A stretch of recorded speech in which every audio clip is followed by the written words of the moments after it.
Welcome to the Stellar Vault. Say hi in the comments to awaken the archive. Then like, subscribe, and let the tale begin. Out here, the stars didn't twinkle. They stared. The USV Ferrum Lance drifted at the edge of that black, alone. On its bridge, Captain Darius Strand stood with arms behind his back. His uniform was plain, worn at the seams, built for utility, like the man himself. Around him, the command deck whispered with low diagnostics and ambient telemetry. Nothing loud, nothing urgent, just the sound of a ship waiting for something to go wrong. "Standard drift sweep complete," announced the helm officer. "No anomalies, no heat blooms, just dead air and more dead air." Strand gave a slow nod, his gaze drifting over the forward screen. The Ferrum Lance was a recon frigate, fast, agile, quiet, built to patrol sectors most ships didn't want to be assigned to. And this was the worst of them. No one volunteered for the Varnak Dead Zone. You either pulled this duty from a misfile, a punishment, or sheer bad luck. It was Lieutenant Grajevic who broke the monotony. "Captain," his voice was tight, clipped with the edge of discovery. "Picking up something on the passive scan." Strand turned. Grajevic's station sat just left of center on the bridge, lined with soft green diagnostics. The young lieutenant's eyes were locked on the feed. "What kind of something?" Grajevic adjusted dials with expert precision, filtering noise and amplifying irregular patterns. "It's not a standard beacon, not Terran, definitely not Varnari or Trellick. It's weak, low gain, corrupted signal envelope, but the pattern's repeating." "Show me." Grajevic tapped in a command. Audio filled the bridge, crackling static, jagged bursts of distorted tones, and beneath it all, a pulse. Rhythmic, purposeful, alive. The sound was wrong in a way the human brain couldn't fully explain, like it wasn't designed to be heard by human ears. It bypassed the usual logic of language and structure and went straight to the spine. Strand frowned. "Encrypted?" "No, sir. Obsolete. Crude. Analog compression wrapped in something biological. I'm not even sure what layer to start with." Grajevic shook his head, eyebrows furrowed. "But it's old, real old, and definitely artificial." "Origin?" Grajevic worked the console for nearly a full minute. The bridge watched in absolute silence. Then the star map zoomed in. Sector grid 553 Delta, near the core of the dead zone. "Varelia," Grajevic said. "Abandoned planetary system. Nothing marked in current cartography except a red flag. No atmosphere scans in the last 40 years. Strand didn't move. "Orellan territory." Grajevic turned his head. "Sir." Strand stepped closer. "You don't study old war logs?" Grajevic shook his head. "Not pre-annex era, no. Orellan were one of the first races to reach spaceflight in this sector. The others respected them, until they didn't. Some say they stood their ground. Others say they fell apart from the inside. Either way, no one's heard from them in 2 centuries. Until now." Strand nodded. Then he moved to his console and keyed in a command. "This is Captain Strand to all senior officers. Situation room. 5 minutes." The officers gathered around the tactical table. Dim blue lighting cast shadows across their tired faces. These weren't green cadets. Every man in that room had seen combat, had watched ships burn, had buried someone they couldn't afford to mourn. Strand tapped the console and projected the signal data. "It's a distress call," he said. "A real one, not automated, not coded. This was sent by hand, or claw or tendril, whatever the hell they have left. Why now? Asked the ship's tactical officer, Lieutenant Commander Brell. If they're still alive, why wait 2 centuries to speak? Greivik answered. Signal degradation. We're only getting pieces of it. Most of it's long gone, scattered by interference from the dead zone. The only reason we caught it is because we drifted damn close. Strand nodded. It's not for us. That much is clear. Probably not meant for anyone who'd dare answer, which is why nobody else has. He keyed a command. The map expanded, showing the known empires in adjacent space. Trelec, Varnari, the Hadari Confederacy. All within sensor range of Virelia. All ignored it. No response from the other powers? Brell asked. Greivik shook his head. Every major species has a listening post array that would have picked this up long before we did. No official traffic, no warning bulletins, no emergency broadcasts. They heard it, and they let it die. Strand's jaw flexed. Send the data packet to Fleet Command. Full diagnostics. Classification Alpha 3. Aye, sir. Minutes passed in silence until the reply returned. A sterile voice filled the bridge. Fleet Command acknowledges intercept. Signal confirmed unaligned. Advise Ferrum Lance to remain on patrol. No deviation authorized. This is not a Terran affair. The channel cut. The room stayed silent. Strand looked at his crew, then at the tactical display. The pulse was still echoing, so faint now it barely registered on instruments. He turned off the table. That's all they're going to say, Greivik muttered. Strand looked at him, and for a moment something flickered behind the captain's eyes. Old memory, old pain. When the storm hit Titan, we sent a distress call, Strand said softly. We were under 6 meters of methane ice, every system down, no help on the charts. Greivik tilted his head. What happened? Strand looked out through the viewport toward Virelia's coordinates. Somebody came anyway. He walked toward the helm. Set course for Virelia. Sir, said Brell, that's a direct order we'd be violating. Then I'll take the heat. Alone, if I have to. Strand's voice didn't rise. It didn't need to. We are not the kind of species that ignores a cry for help. Greivik glanced down, then up. You sure it's not a trap? I'm sure it doesn't matter. Silence, then the hum of the ship changing course. Ferrum Lance turned, shedding its drift sweep pattern, its bow now angled toward a forgotten world, and the last whisper of a lost race. Greivik looked back at the signal one more time.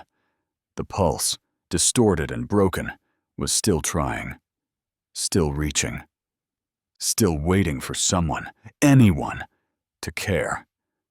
Strand folded his arms. His voice came out low and final. We answer. Let the brass court-martial me later. The engines roared to full. The stars blurred, and the only ship that answered vanished into the dark. The stars snapped back into focus as the USV Ferrum Lance dropped from FTL. Virelia hung in the void like a corpse in cold water. Still, distant, wrapped in the soft halo of a dying atmosphere. Its once blue oceans were now bruised black. The planet's magnetosphere flickered, weak and ruptured.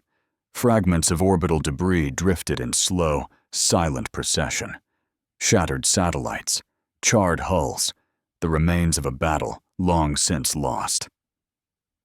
Captain Darius Strand stood at the forward viewport, silent. All stations report ready, said Lieutenant Greivik from the comms console. Signal source still active, weak but steady. Origin confirmed. Planet surface, 2 kilometers below crust level. Deep structure bunker grid, likely Orellan tech. Strand gave a slow nod. Visual sweep? Patching in. The hollow table glowed to life, displaying orbital overlays. No friendly IFFs, no activity, just wreckage, and something else. Too regular to be random drift. "Sir," said Lieutenant Commander Brell, leaning in, "that's a formation pattern, not debris. Look here, spaced intervals, angular turns, intentional." Strand's eyes narrowed. Enemy ships? Possible. Could be cloaked patrol routes, drone orbitals, or sentries. We're not alone here. Strand stepped forward and typed in an orbital sweep command. The Ferrum Lance sent out a low-frequency sonar pulse, silent to the ear, but loud in every other way. The response came fast. "Contact, multiple returns," Brell snapped. 3, no, 4 vessels. Unidentified configuration. Insectoid hull structure. Cold reactors. No active transponders. "Classification?" Strand demanded.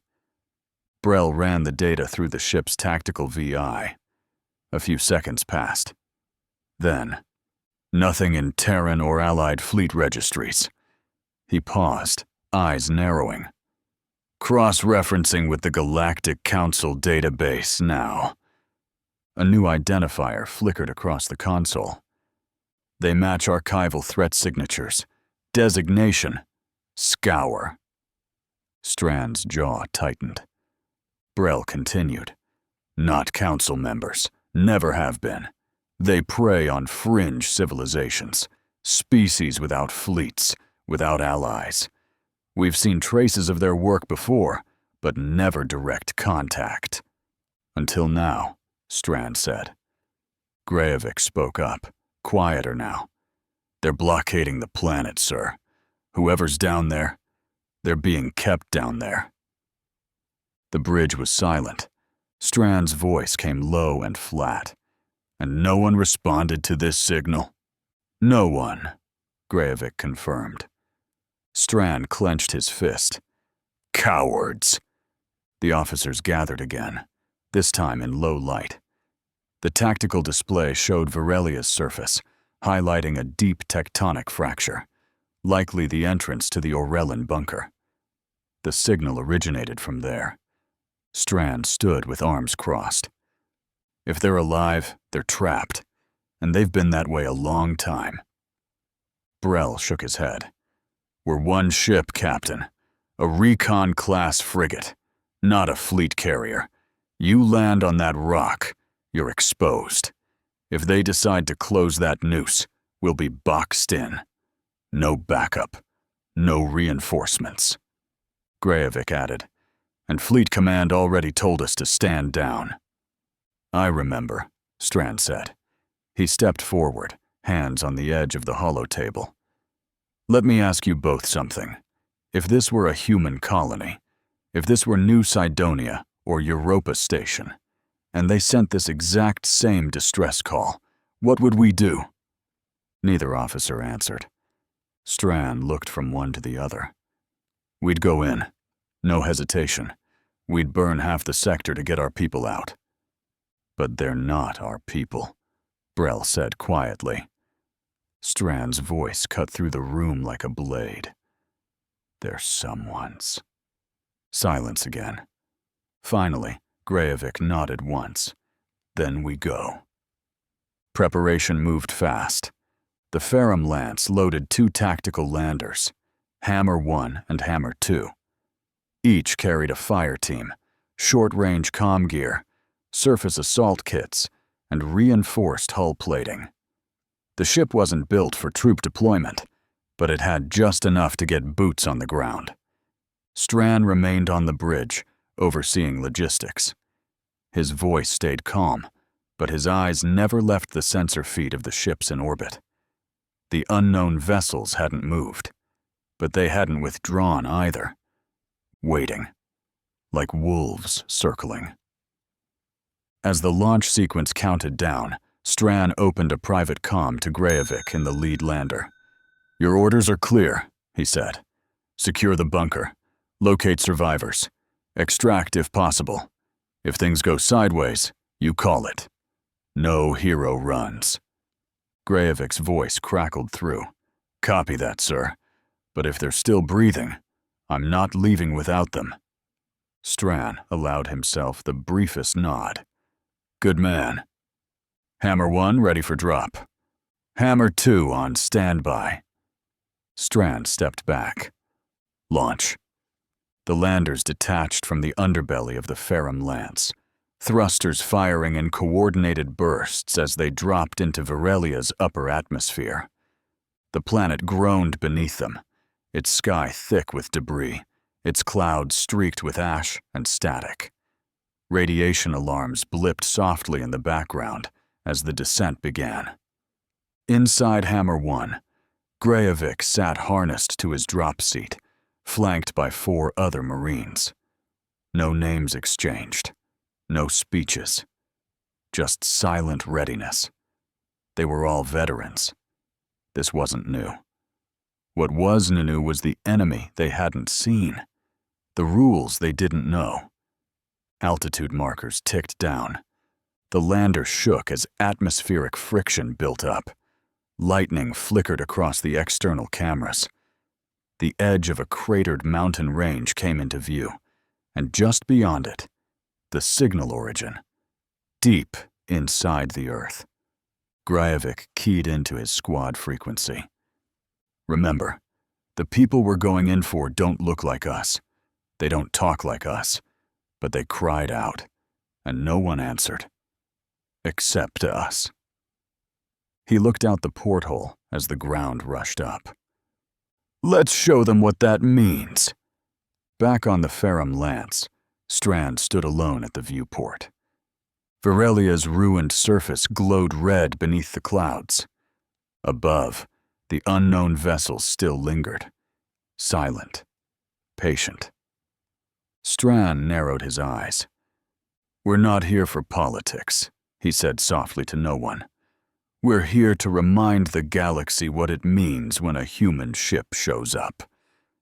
He turned to the command chair, sat down, and opened the comms line with a tap of the console. "Fleet Command, this is Captain Stran of the Ferrum Lance. We have entered orbit above Varelia in response to a distress signal. Tactical landers deployed. Survivors expected. Requesting acknowledgement." The silence returned. No answer. Stran sat back, eyes on the display, voice calm. "Yeah, didn't think so." He keyed the screen off. Outside the viewport, the planet turned slowly beneath them, and the humans were already on their way down. The storm hit the landers before they were even halfway through the descent. Varelia's atmosphere wasn't just broken, it was hostile. Static built like a storm held too long, then snapped loose in arcs that lashed across the dropship's hulls. Lightning forked through choking cloud banks. Heat turbulence slammed the fuselages with enough force to rattle bones. Inside Hammer 1, Lieutenant Greivik gripped the bulkhead rail, legs braced as the lander shook around him. Red emergency lights pulsed through the compartment, casting hard shadows over armor and steel. The systems hummed beneath it all, strained but holding. Across from him sat 4 Marines, silent behind their visors, back straight, fingers resting on safeties. No one spoke. They were going in. Aboard Hammer 2, the second lander, the situation was worse. "Port thrusters are losing sync," shouted the pilot. "Compensate manually," barked the tech officer. "We're drifting into a stall." The lander jerked hard, rolling against the turbulence. The Marines inside slammed against their harnesses as flames licked the exterior plating. The dropship veered off course. Too low, too fast. "Brace for impact." From orbit, Captain Darius Stran watched it all unfold. The tactical screen on Ferrum Lance's bridge showed 2 blinking transponders, Hammer 1 descending in a controlled arc toward the target coordinates, and Hammer 2 spinning into a shallow crash vector nearly half a click west of the intended LZ. "Status," he snapped. Grajevik's voice came through Hammer 1's comm line. "We're stable. Turbulence, heavy but manageable. Groundfall in 60 seconds. Hammer 2? No response. Then, crackling static. "Ferrum Lance, this is Hammer 2. Partial systems failure. Pilot unconscious. Gear compromised. Hard landing imminent." The line cut. Strand's jaw tightened. He turned to Brell. "Send a recovery team. Get Hammer 2 aboard. No more surprises." "Already on it. And lock in the lander's transponders. We need those coordinates marked in case things go completely sideways." "Consider done," Brell replied. "Good, because if they don't make it back, I'm going down there myself." Below, Varelia's surface tore up from the fog with brutal speed. Hammer 1 came in hot retro thrusters screaming against the gravity drag. The landing zone was barely large enough, a fractured plateau surrounded by jagged ridgelines and collapsed infrastructure. Melted towers, blackened ground, and the skeletal remains of an alien city lay like bones beneath the storm. The lander touched down in a controlled skid, sending clouds of ash and metallic dust into the air. Grajevik was already out of his harness, helmet locked, weapon mag-slung to his side. "Go, go, go!" The ramp hissed open, and the Marines poured out, boots hitting cracked stone. They spread out with precision, securing the perimeter with overlapping arcs. Grajevik stepped into the open, HUD flickering as it adjusted to the planet's corrupted magnetic field. "This place is dead. Feels worse than dead," one of the Marines muttered. Grajevik led the fire team toward the bunker entrance. The signal was strong now, still erratic, but clearly from below. Scans showed a heavy shaft entrance partially collapsed under debris and years of erosion. Grajevik keyed his comm. "Stran, we've reached the target site. No visible enemies, no life signs, but the signal's beneath us. Looks like a tunnel grid. Deep." Stran's voice came sharp. "Understood. Proceed with caution. Brell's watching your flanks from orbit." One of the Marines approached with a scanner. "There's an access panel here. Alien tech, but it's got a biometric override. Might have been a lockdown system. Get it open." With effort and a few bursts from a cutting torch, the old panel gave way, and the massive blast door behind it groaned open, revealing a yawning blackness below. The air that poured out smelled of ancient metal and decaying ozone. Faint lights flickered along a staircase, barely more than skeletal rails leading into the deep. Grajevik toggled to infrared. "Let's move!" Half a kilometer beneath the surface, the bunker opened into a wide circular chamber. And inside, Grajevik found them. The Orelin. They were barely alive. Their bodies, spindly and translucent, looked like glass sculptures dulled by time.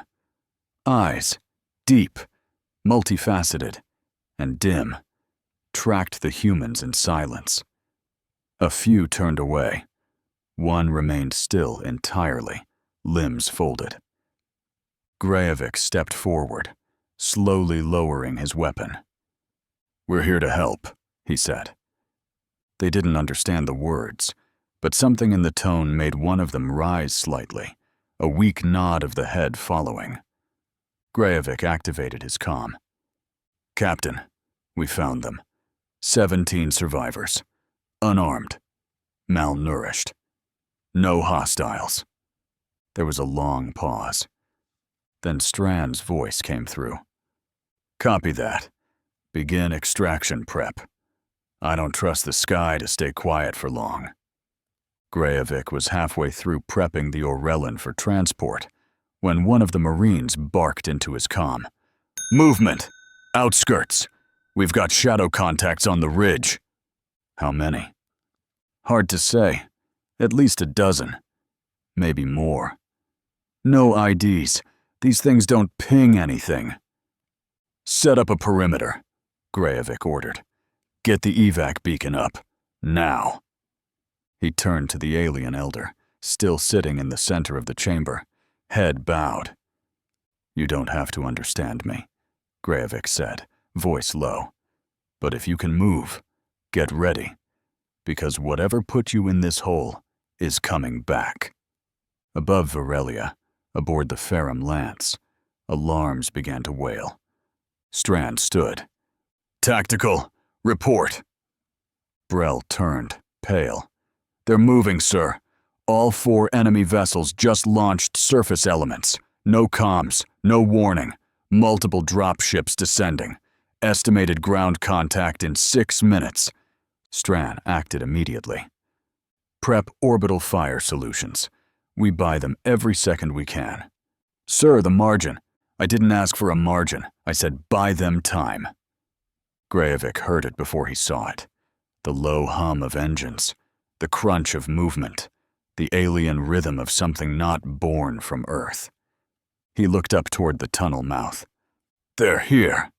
He keyed the comm, voice firm, steady. "We have the survivors, but we're about to be overrun. We need immediate evac or fire support. Now." Captain Darius Strand stood in silence on the Ferrum Lance's bridge, arms folded behind his back, eyes fixed on the tactical display. Below, Varelia's storm-racked surface churned with static-charged clouds. The icons for Hammer 1 and Hammer 2 pulsed dimly, buried beneath kilometers of interference and ruin. But it was the red markers that had his attention. 4 of them. Enemy craft. Unidentified. Now, fully active. A smaller marker blinked to life near Hammer 2's crash vector. Brell leaned in. "Rescue team is entering the outer debris field now. ETA 3 minutes to full extraction. Shields are holding." Strand gave a tight nod. "Then we hold the rods until they're clear. I want every soul off that wreck before we light up the ridge." "Confirm motion vectors," Strand said, his voice calm but cold. Lieutenant Commander Brell zoomed in the orbital display. "Confirmed. All 4 contacts have adjusted position. They're entering synchronized drift toward low orbit. They're responding to the surface operation."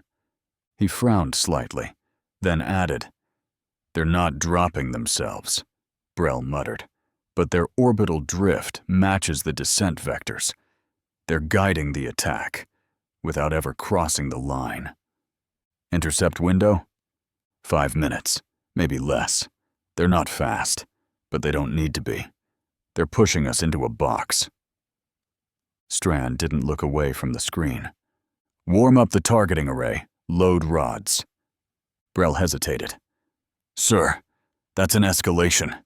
Strand's eyes cut across the room like a blade. "They moved first. We're still responding." "Aye, sir. Spooling fire control now." On the surface, Grayevik paced the dim cavern floor while his Marines reinforced the choke points. The Orellan survivors sat in silent clusters along the outer wall of the bunker chamber, their translucent skin catching the dull glow of human helmet lamps. They didn't speak. They just watched. Quiet. Wide-eyed. Grayevik dropped to one knee next to the comm pack, tapping through encrypted channels. "This is Lieutenant Grayevik to Ferrum Lance. We are prepped for evac. Multiple hostiles approaching Bunker Ridge. No air support. No extraction window. Requesting orbital fire mission. Danger close." Strand's voice came through within seconds. "Acknowledged. We see them. Targeting uplinks. Active. Mark coordinates." Grayevik looked up at the surface map feed on his wrist HUD. Dots, dozens of them, moved in toward the bunker in tight arcs. Not rushing, just steady, measured, confident. He tapped a grid, requesting kinetic impact, sectors Alpha 9 and Charlie 2, 10-second interval. Confirmed danger, close. Confirmed.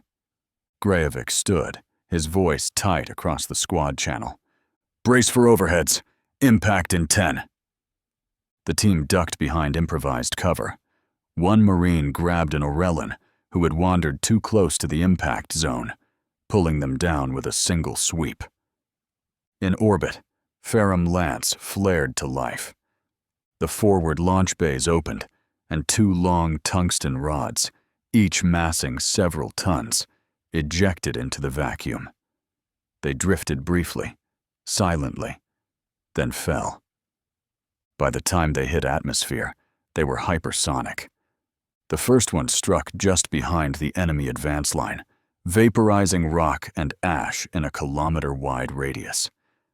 The second dropped into a deeper ridgeline, sending a shockwave that could be felt all the way underground. Grajevic gritted his teeth as the bunker walls shook and dust poured from the ceiling. Confirmed splash, he said into the comms. You bought us a few minutes. Lieutenant Grajevic crouched behind the blown ridge, rifle pressed against his shoulder, ash still raining from the orbital strike. The scours had stopped their charge, for now. But it wasn't retreat. It was repositioning. The kind of pause that predators took just before circling again. The Orellan survivors huddled behind the Marines, their translucent limbs drawn tight, their strange eyes watching everything in eerie silence. The smallest of them flinched at every distant crack of thunder or shifting metal grown from the ruins above. Grajevic exhaled through grit teeth. Ferrum Lance, this is Hammer 1. We've secured the survivors, but we've lost air superiority. Surface evac is no longer viable. Captain Strand's voice came through with clipped precision. Acknowledged. Scrambling all options. You'll have to exfil through the secondary route. Find shelter. Regroup. We'll keep the sky burning. Grajevic turned to his second, Corporal Varn, a broad-chested Marine with a cracked visor and a dead calm voice. Scan the old mag rail grid. See if there's a tunnel link west. Something deep. Already ahead of you. Varn gestured toward a collapsed section of metal and dust just behind the extraction zone. Looks like the Orellan had a transit line running through here. It's mostly buried, but there's a breach into a lower chamber. Might take us to that rift sector fleet flagged years back. Safe? Varn gave him a blank look. Grajevic didn't wait for the answer. Get them moving. Quietly. If they hear us running, they'll smell blood. The descent into the mag rail system was like crawling into a tomb. The tunnel had partially collapsed decades ago, and now it yawned open like the shattered jaw of some ancient fossil. The Marines lit the path ahead with helmet-mounted lamps. Steam hissed from broken vents. The metal was warped and groaning under tectonic pressure. More than once, the path narrowed to a single corridor where two soldiers had to take turns passing through sideways. But it was working. They were disappearing, off the grid, off the enemy's line of sight, off every map in the Ferrum Lance's databanks. Back on the ship, Strand leaned over the command console. Status? Brell checked the feed. Enemy vessels haven't broken formation, but they've ceased orbital tracking. Looks like they lost ground contact. Good.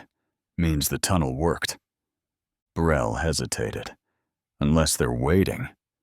From the bridge of the USV Ferrum Lance, Captain Darius Strand watched plasma trails streak across the upper atmosphere, red scars carved by enemy maneuvering thrusters. The scour ships were moving into low orbit, not fast, not erratic, just patient, methodical. Predators that had decided to strike. Strand tapped his fingers once against the console, then said flatly, "Prep my drop pod." Brell blinked. "Sir? If this op's going dark, I want boots on the ground, real ones." Brell hesitated. "Captain, with respect, we need your command presence up here." "You'll have it." Strand turned to face him directly. "You have the bridge, Brell. Keep our people alive. Keep those guns hot." Brell squared his shoulders. "Understood."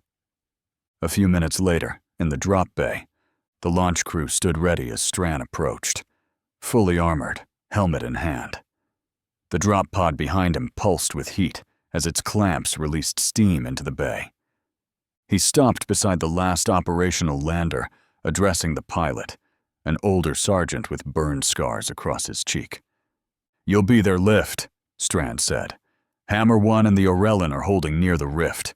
Wait for my signal, then drop in, pick up, and punch out. No hesitation."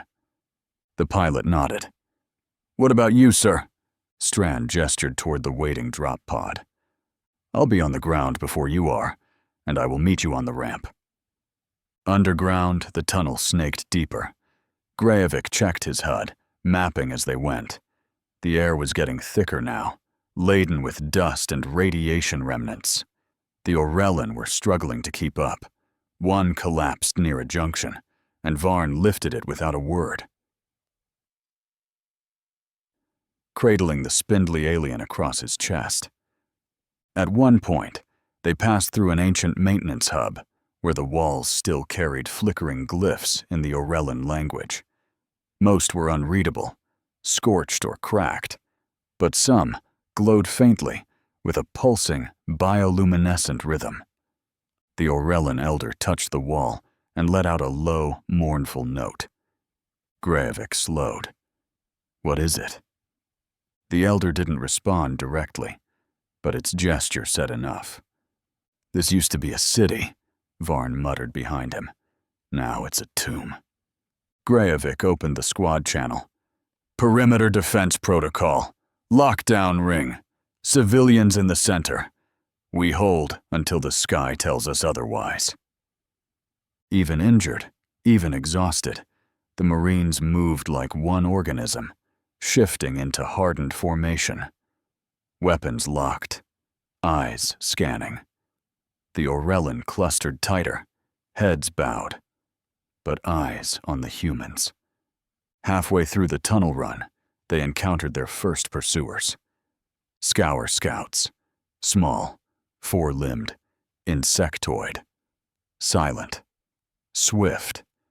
They emerged from the dark like phantoms, their forms shimmering against the thermal filters.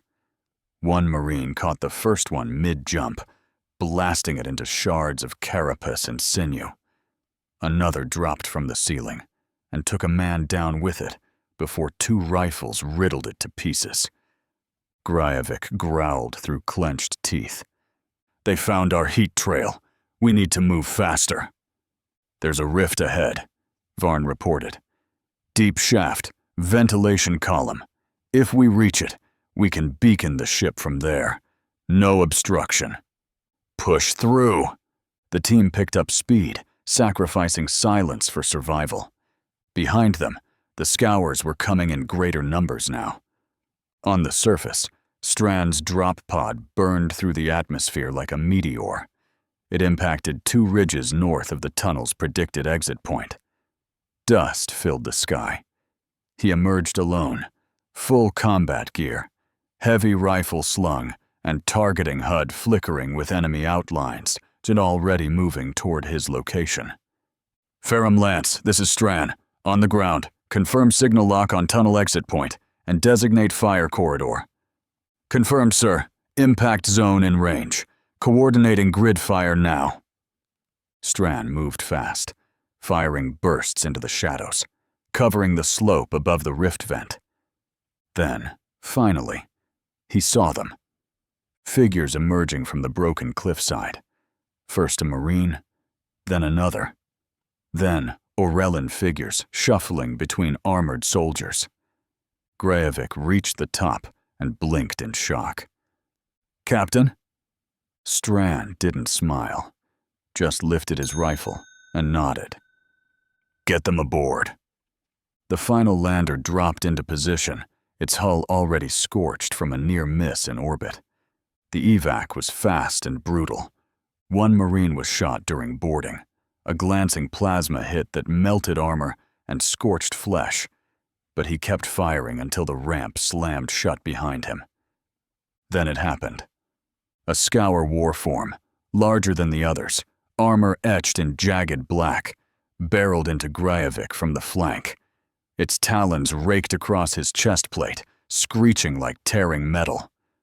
Grajevik hit the ground hard, rolled, fired. 2 rounds struck center mass. The thing reeled, but didn't drop. Then Strand was there, slamming into it full force. Both toppled into the dirt in a tangle of limbs. Grajevik rose, rifle already up, and put 2 rounds through the warform's skull. It twitched, then stilled.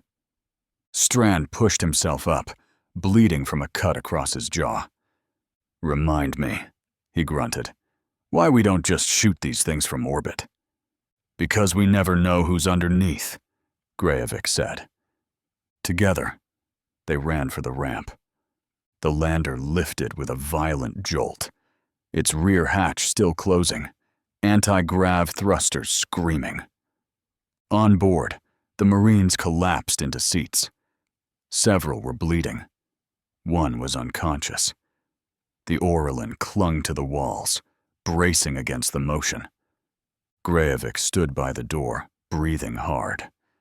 Strand sat across from him. Neither spoke.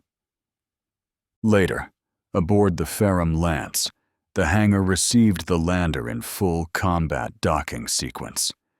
Medical crews rushed forward. Marines helped each other off. Grajevik walked with a limp, one arm pressed to a gash in his side. The Orlin were ushered out under escort. The elder paused at the exit, turned, approached Strand. He extended a hand, bony, translucent, shaking. Strand took it. For a long moment, they stood like that. No words, no translators. The bay was silent. Crew, medics, Marines. Even the wounded held their breath. The elder spoke, and the nearby translator unit pulsed once, then translated in a calm, synthetic voice. Respect. Everyone heard it. No further explanation needed, and Strand simply nodded. A few hours later, in the briefing room, Grajevik and Strand debriefed quietly. Evac reports clean. 17 Orlin survivors. No losses in the final push, but 6 injured. Strand nodded. It could have been worse. Still might be. No major fleet reaction yet, Grajevik said. Scour ships held position but didn't follow. The Scour are watching how we fight, how we fall. Strand tilted his head. They deployed troops, but not ships. They're exploiting a loophole. Grajevik frowned. Loophole? Planet-side conflict isn't classified as open war under Galactic Council law, especially if no registered species defends it. No space-to-space engagement, no treaty violations. Just plausible deniability. Grajevik sat back. Because we're human, and Earth's council aligned. Strand's eyes hardened. Exactly. They saw the insignia. They knew what that meant. They knew that if they opened fire in orbit, they wouldn't just get us. They'd get Earth, and the entire Council Defense Charter with it. They exterminated the Orlin, Grajevik muttered. But they won't touch our fleet, not unless they're ready for a real war. I see. Grajevik leaned forward. So what now? Strand stood. Now we prepare to explain ourselves to Fleet Command, and hope they care more about the truth than the rules. The stars turned slowly through the viewport, cold, distant, indifferent. The Orellan elder stood alone on the observation deck of the USV Ferrum Lance, a thermal cloak draped over his narrow frame. His glass-like skin shimmered under low light, bioluminescent etchings pulsing faintly with each breath. Behind him, silence, broken only by the quiet hum of Terran systems and the artificial rhythm of the ship's atmosphere. He was the last voice of a people too proud to beg and too stubborn to die quietly. But someone had come anyway. He placed a hand against the transparent panel. Below, his home, Virelia, spun slowly through the dark. Still broken. Still burning. But no longer forgotten. Earlier that day, he had stood in a clean, sterile med bay, barely able to stand. The Terrans worked around him with quiet efficiency, adjusting vitals, recalibrating tolerances. They said little. They moved with care. No one touched him without warning. No one looked at him with pity. When he stumbled, someone caught him.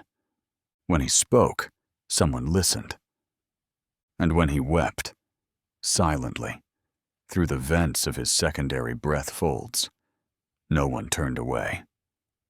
And above it all, Ferrum Lance had held its orbit against impossible odds, burning fuel and shielding just to keep a corridor open. The humans hadn't known who the Orellan were. They hadn't needed to. They simply came. In the command room, Lieutenant Gryovic stood watching a medbay feed. His ribs were bruised, his side stitched, but he refused rest. Arms folded, gaze unmoving. On screen, the Orellan elder moved slowly between diagnostic machines. Lieutenant Brell entered behind him, 2 cups in hand. "You look like hell." Gryovic didn't turn. "That's about right." Brell handed him a cup. "They're settling in. They're waiting to see if we leave like everyone else." Brell sipped. "We didn't come all this way to vanish when the credits roll." Gryovic finally nodded. "Then, you ever think about what it means? Us showing up. Them surviving?" Brell leaned against the wall, voice steady. "It means someone else will hear the story, and they'll know it mattered." In the war room, Captain Strand stood before a live relay. A voice filtered through, cold, official, faceless. "Captain Strand, your actions violated direct orders and have placed us in a delicate diplomatic position." "Understood, sir." "You engaged with an unaligned species inside contested space. Do you have justification before tribunal review?" Strand's tone never changed. "We received a distress call. It wasn't for us, but we were the only ones who answered.